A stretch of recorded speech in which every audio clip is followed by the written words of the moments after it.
Rádio Rio de Janeiro passa a apresentar o programa Estudo das Obras de André Luiz. Vamos refletir sobre o livro Os Mensageiros. Produção e apresentação, Marco Antônio e Tereza Cristina. Olá, caros ouvintes da Rádio Rio de Janeiro. Estamos começando mais um programa do estudo das obras de André Luiz. Atualmente estudamos o livro Os Mensageiros, psicografado por Francisco Cândido Xavier, pelo espírito André Luiz. Amigos ouvintes da emissora da Fraternidade, Rádio Rio de Janeiro, novamente estamos aqui para darmos continuidade ao estudo da obra Os Mensageiros. Nós continuamos no capítulo 12 e no programa passado comentávamos sobre o dizer de Monteiro, da sua experiência, em que ele comentava que era muito difícil, né, escapar da influência do meio. Comentamos sobre isso quando da luta na carne. Demos o exemplo da necessidade da nossa encarnação, exemplo também de Alcione, personagem do livro Renúncia, que também foi advertida pelo seu instrutor daquilo que ela ia sofrer de influência. E mais adiante, comentamos também sobre o que ele disse do seu vício intelectual, né? E que ele estava dando mais importância aos raciocínios da cabeça, da mente, do que aos sentimentos do coração. Falamos sobre essa questão do vício intelectual e que ele realmente é uma questão muito escorregadia. Mas anteriormente falamos também da questão da carne fraca, né? Comentamos sobre. Isso já tinha lido. É porque está muito junto o tema. Já tinha sido o raciocínio é sempre esse. Aqui a palavra de Monteiro vai ser essa, né? A questão do vício intelectual, da fraqueza nossa e tal, da vaidade e tudo. Bom, vamos continuar, então, aqui no terceiro. Qual parágrafo, Tereza? Nono parágrafo. Depois de ligeira pausa, prosseguiu. Não preciso esclarecer que também parti de nosso lar no outro tempo em missão de entendimento espiritual. Não ia para estimular fenômenos, mas para colaborar na iluminação de companheiros encarnados e desencarnados. O serviço era imenso. Então essa questão da iluminação de companheiros é fundamental, porque a melhor caridade que podemos fazer com a doutrina, segundo Emmanuel, é a sua própria divulgação. Aí tem os raciocínios para a gente seguir. A divulgação, principalmente, seria através do exemplo. Tem uma frase atribuída a Francisco de Assis, que diz assim: preguem sempre o Evangelho. Se for preciso, fale. Porque principalmente pelo exemplo. Quando Francisco Cândido Xavier desencarnou, já falamos isso aqui em programas anteriores, eu lembro que num jornal, hoje era o jornal O Globo, tinha um tabloide dentro do jornal. E nesse dia da desencarnação dele, saiu um tabloide dentro do jornal, dias depois, de todos os líderes religiosos, das várias denominações religiosas aqui no Brasil, e os seus líderes elogiando o homem, não concordando, é claro, teve lá o espírita, né? Tudo bem, mas os outros não concordando com a ideia do espiritismo, tudo bem, mas elogiando o homem, porque é pelo exemplo, não é? Ele se notabilizou não só pela sua mediunidade, mas pelo exemplo de vida, é o homem em si. Então, essa questão da iluminação de companheiros encarnados. E juntando com o raciocínio que nós fizemos no programa passado do vício intelectual, que ele já falou que veio. Então, nós temos aqui, por exemplo, no capítulo, porque a Tereza tinha comentado, no final do programa, a questão da pessoa intelectualmente, realmente, abastecida, vamos dizer assim, e menosprezar aquele que não tem o conhecimento. Menosprezar está numa tarefa de trabalho, a vaidade humilde, exatamente. E isso é exatamente o contrário do que o intelectual deve fazer. E lembrei, falamos até do próprio codificador intelectual que era, inteligência imensa, e a sua encarnação foi toda em favor do próximo. Mas no Evangelho segundo o Espiritismo, tem uma mensagem do Espírito Ferdinando, o Espírito Protetor, que está no capítulo 7, Bem-aventurados os pobres de espírito, em que Allan Kardec coloca o último item desse capítulo, item 13, intitulado assim: Missão do homem inteligente na Terra. Aí diz assim: não vos ensoberbeis do que sabeis, quando esse saber tem limites muito estreitos no mundo em que habitais. Porque é só a gente raciocinar, não é? O mundo inferior, de expiações e de provas, que a gente não sabe tudo, está longe disso. E a gente se ensoberbar do que a gente sabe é muita ilusão. É o que ele está dizendo. Suponhamos que sejais sumidades em inteligência. Nenhum direito tendes em envaidecer-vos. Se Deus, em seus desígnios, vos fez nascer no meio onde pudesses desenvolver a vossa inteligência, é que quer que a utilizei para o bem de todos. É uma missão que vos dá, pondo-vos nas mãos o instrumento com que podeis desenvolver por vossa vez as inteligências retardatárias e conduzi-las a ele. Exatamente aqui era a missão do Monteiro, que ele está dizendo aqui, ó. Colaborar na iluminação de companheiros encarnados e desencarnados. E tem uma frase, um verso que eu não sei de quem é a autoria, mas é muito bonito e tem tudo a ver com o que a gente está falando, que eu até anotei aqui no Evangelho. É assim: é um poema de versos soltos. Na literatura se chama de verso solto porque ele não rima, mas é um poema. Ele diz assim: os rios não bebem sua própria água, as árvores não comem seus próprios frutos, o sol não brilha para si mesmo, as flores não espalham fragrância para si. Viver para os outros é uma regra da natureza. A vida é boa quando você está feliz, mas a vida é muito melhor quando os outros estão felizes por sua causa. É muito bonito. Então, é exatamente colaborar na iluminação dos outros, proporcionar aos outros um entendimento melhor sobre a vida. Não é? Que a finalidade disso é o quê? É sermos felizes um dia. Uma coisa importante aqui que ele fala para nós é que ele veio não para estimular o fenômeno. Depois eu vou dar um exemplo disso. Mas antes eu quero falar o seguinte: ele veio para iluminar companheiros encarnados e desencarnados. Ele vem para doutrinar numa reunião mediúnica para trabalhar com médiuns. E no livro Voltei, o irmão Jacó diz que, a reunião mediúnica serve tanto para o desencarnado quanto para o encarnado. Ou a gente acha que vai lá fazer a caridade? Muito pelo contrário. Então, olha o que no livro Voltei, no capítulo 13, o irmão Jacó ele coloca lá um subtítulo: nos serviços de doutrinação. Ele é levado num centro espírita, para ele começar a ver o trabalho aos desencarnados endurecidos. E aí ele coloca: naturalmente, os desencarnados poderiam ser instruídos em nossa esfera de luta, afirmou Guilom Ribeiro, compreensivo. Entretanto, os benefícios decorrentes da colaboração atingiriam particularmente os amigos encarnados, não somente lhe aumentando o conhecimento, mas a experiência, mas também lhes suprimindo lastimáveis impulsos para o mal.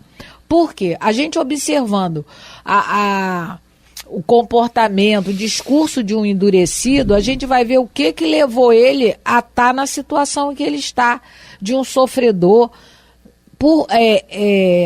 Um exemplo, que eu semana passada eu vivenciei isso na reunião mediúnica que eu faço parte.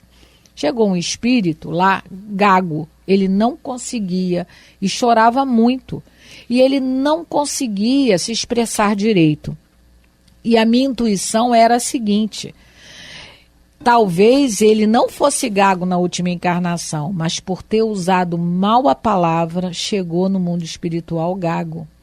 ele estava desesperado. Ele chorava, ele queria falar e não saía a voz e ele não conseguia, um desespero muito grande. Lógico, ele nem conseguiu me dizer o que estava acontecendo. Eu só consegui tentar, acalmá-lo, dizer que ele estava num ambiente seguro, que ele entendeu por que ele estava passando por aquilo. Mas, no caso, a gente que dialoga, a gente tem a intuição.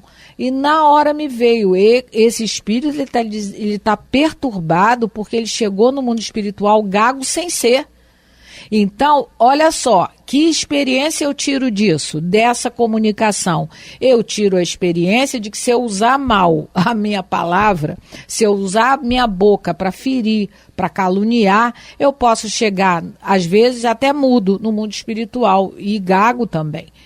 Então, é isso que ele, quando o trabalho dele, especificamente do Monteiro, era iluminar, como ele coloca aqui, ele veio para iluminar companheiros encarnados e desencarnados. Aí eu lembrei dessa situação, que os dialogadores, como ele mesmo e outros que assistem à reunião, os médios passistas, vão tirar bom proveito. É como o irmão Jacó está falando aqui no livro Voltei. Jesus poderia doutrinar todos os espíritos que ele quisesse, mas ele, com a permissão de termos reuniões mediúnicas, a gente consegue também receber o benefício da experiência que o outro viveu. Aí quando eu falei do exemplo, da questão, do exemplo de você não forçar uma situação, porque a gente vai ver que ele forçou. Não era para ele cuidar dos fenômenos e ele vai forçar. O Gerson Simões Monteiro uma vez contou que teve um grupo de espíritas, acho que o centro era em Jacarepaguá, se eu não me engano, aqui no Rio de Janeiro, que queriam fazer uma reunião de materialização. Fenômeno. Isso. Materialização é fenômeno. Fenômeno. Aí foram perguntar ao Divaldo, foram mandar carta para o Chico e para todos os médiuns sérios daqui, do nosso Brasil. E todos foram unânimes em dizer, não é o momento. Não faça isso agora, estude mais, se preparem mais. É complicado, a gente vai ver a materialização, é complicada, uma reunião de materialização. O que eles fizeram? Desobedeceram, igual eu acho que o nosso amigo aqui Monteiro. Eles desobedeceram e provocaram uma reunião de materialização. Qual foi o primeiro espírito que se materializou? Porque era um espírito. Ele estava numa forma de zoantropia, Ele estava numa aparência animal. Foi um morcego. Um espírito, com uma forma exterior de morcego. Porque forçaram isso que o Monteiro também vai forçar, estimular fenômeno. Então, tomemos cuidado com essa fixação. Pegando o gancho do que a Teresa está falando, de estimular o fenômeno, com o intuito de trazer mais prosélito, quer dizer, mais pessoas para o movimento. Seria isso, para acreditar. E não é isso, cara. A gente já repetiu aqui a explicação que os espíritos dão. Porque a colaboração que o Monteiro fala que ia dar na iluminação dos companheiros encarnados e desencarnados, a gente pode entender aqui que era para trazer mais gente para os raios do espiritismo, mas não é isso, não é isso. Olha o que o Emmanuel responde na questão 218 do livro O Consolador. A pergunta é assim: a propaganda doutrinária para a multiplicação dos prosélitos é a necessidade imediata do espiritismo? Quer dizer, prosélito quer dizer pessoas, mais adeptos. Aí a resposta dele é a seguinte: de modo algum. A direção do espiritismo, na sua feição de evangelho redivivo, pertence ao Cristo e seus prepostos, antes de qualquer esforço humano precário e perecível. Então, quem chefia é Jesus. Ele que sabe como é que vai ser a propagação, tudo. Ele. Continua na resposta. A necessidade imediata dos arraiais espiritistas é a do conhecimento e a aplicação legítima do Evangelho da parte de todos quantos militam nas suas fileiras, desejosos de luz e de evolução. O trabalho de cada um, na iluminação de si próprio, deve ser permanente e metodizado. Os fenômenos acordam o espírito adormecido na carne, mas não fornecem as luzes interiores, somente conseguidas à custa de grande esforço e trabalho individual.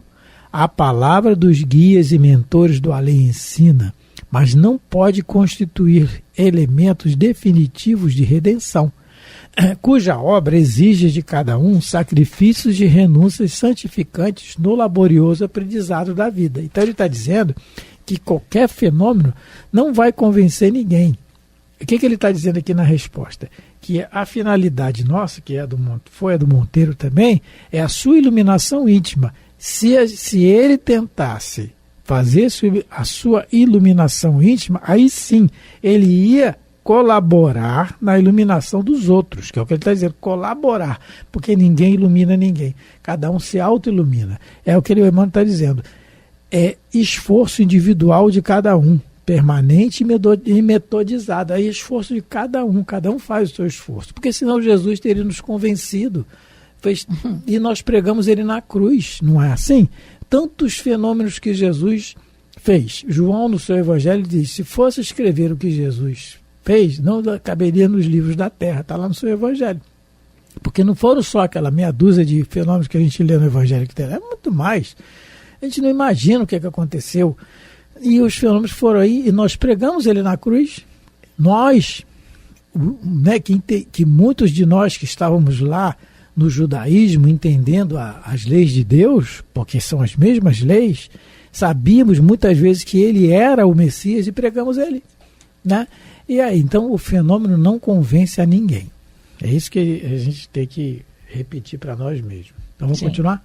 Vamos. Parágrafo 10. No início, né?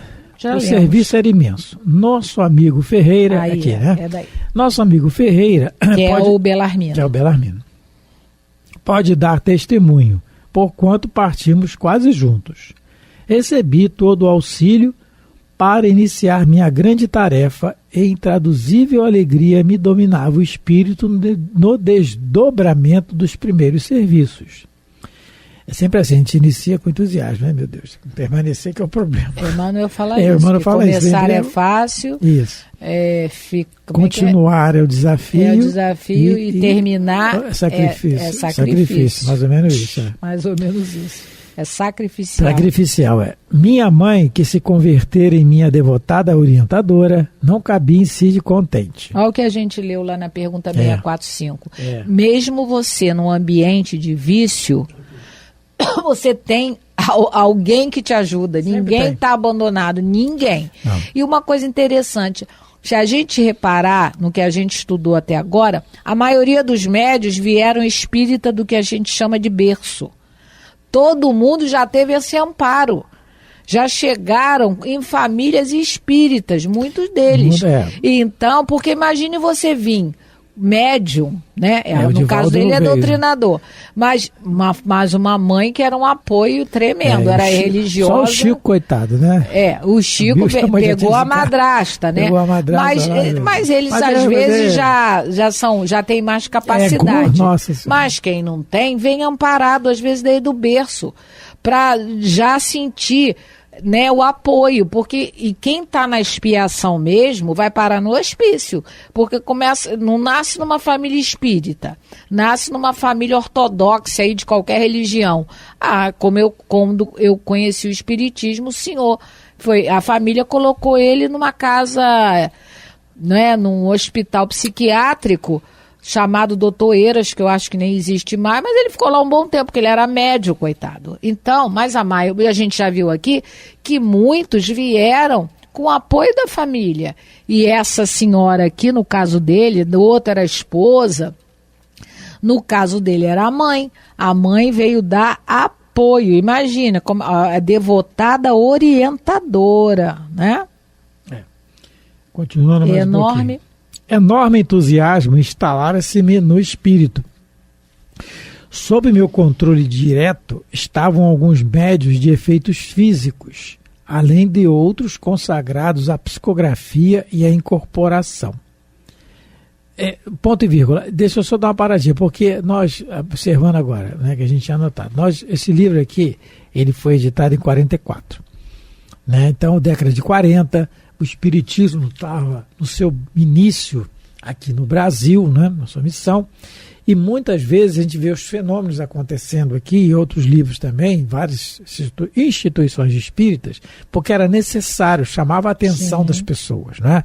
Além do fato de que no início mesmo, assim, 40 anos atrás disso aqui, o Espiritismo já entrando no Brasil, foi necessário também que a nata da sociedade, espíritos já amadurecidos nessa ideia, né, vieram encarnados para facilitar a propagação. Então, eram médicos, advogados, marechais, generais, e etc., jornalistas famosos e tal, para que pudesse enfrentar os problemas que principalmente a perseguição religiosa poderia ter, e teve, né? E teve muita, né? Para preparar muitas vezes o campo para que a mediunidade de Francisco Cândido Xavier pudesse não sofrer interrupções. Então, só um detalhe aqui, porque a gente está vendo muitos fenômenos, não só o Monteiro aqui, mas anteriormente a gente viu outros médios e outras situações, no caso aqui, né?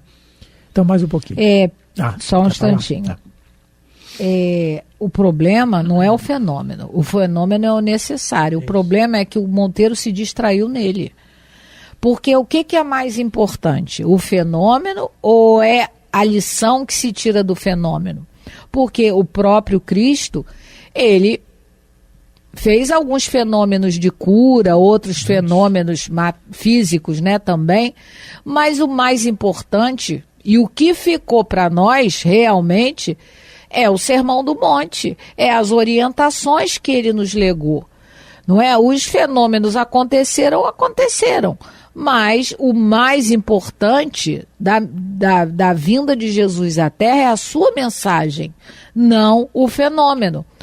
Eu, quando conheci a doutrina espírita, quando eu cheguei no primeiro centro, foi o segundo centro espírita, porque o primeiro era muito longe da minha casa. Aí me orientaram a procurar um centro espírita perto de casa. Minhas crianças eram pequenas, meus filhos eram pequenos. Eu falei, ótimo. E Kardec, depois eu vi que Kardec orienta que os centros, né, que a pessoa frequente, centros perto da sua residência. E aí foi a primeira vez que eu fui perto da minha residência. Meu Deus. É porque primeiro eu escutei o que foi dito e eu já tinha vindo de outro, porque era uma reunião mediúnica aberta ao público. A moça incorporada gritava tanto e batia tanto na mesa que se eu não tivesse o conhecimento já do outro centro, eu teria ido embora. Não voltava mais. E nunca mais tinha voltado. Porque ela gritava, até hoje eu me lembro, eu que sou rei, Jesus não é rei. Ela gritava e batia, a coroa é minha, ela estava transfigurada. Mas eu já tinha tido contato com a mensagem. E eu já tinha lido o Evangelho, lido o livro de... Então, é só por conta disso que eu fiquei, que eu entendi que aquilo era o momento dela. Ela estava com uma certa dificuldade, porque a gente sabe que quem estuda o livro dos médios, o médio precisa desenvolver a capacidade de controlar os seus atos físicos, e essa senhora não. Então, os fenômenos físicos são importantes? São, mas não podem ser prioridade em momento nenhum. Nenhum. Portanto que Jesus, quando curava, na questão dos fenômenos de cura, né, que recompunha as células corporais das pessoas, ele falava, vá e não torne a cometer os mesmos erros, para que não aconteça de novo, porque o importante não é a transformação física, e sim a moral, que é a causa primária dos nossos problemas, né? E terminando já o programa, mas mesmo Sim. na situação da cura, né, imagina, curou o corpo, excelente, graças a Deus, mas ele vai desencarnar. Vai morrer. A gente tem que raciocinar sempre. Mas você também só fica não é agorando, isso é bobagem. Vai desencarnar. A única coisa certa da nossa vida, certa, é que a gente vai desencarnar. Nós nascemos com a certidão de óbito pronta. A gente não sabe a data. E nem tem que saber. Lutar pela vida sempre, mas sabendo que vai desencarnar. Bom, estamos terminando mais um programa, agradecendo a todos pela atenção, pelo carinho, lembrando que hoje continuamos estudando o capítulo 12 do livro Os Mensageiros. Muita paz de Jesus a todos. Você ouviu pela Rádio Rio de Janeiro o programa Estudo das obras de André Luiz, com o livro Os Mensageiros. Produção e apresentação: Marco Antônio e Tereza Cristina.